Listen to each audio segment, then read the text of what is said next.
ngày tại chính nơi thân này và quy đây dưới chân Chúa lòng yêu mến Chúa.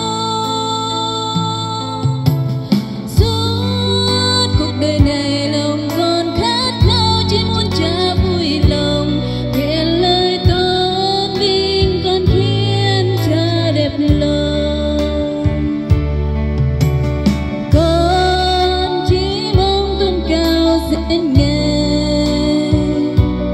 Giờ con lặng yên đến trước ngôi thánh Ngài, vì con luôn muốn bên Ngài tại chính nơi thánh này và quy đây dưới chân Chúa lòng yêu mến Chúa.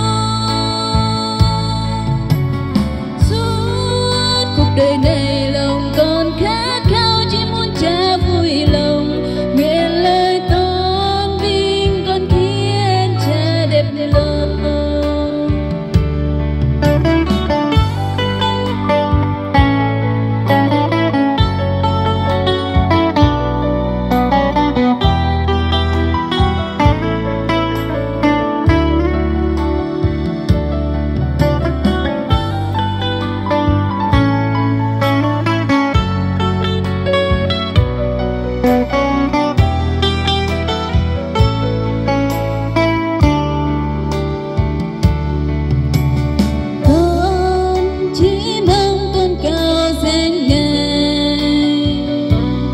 Giờ con lặng yên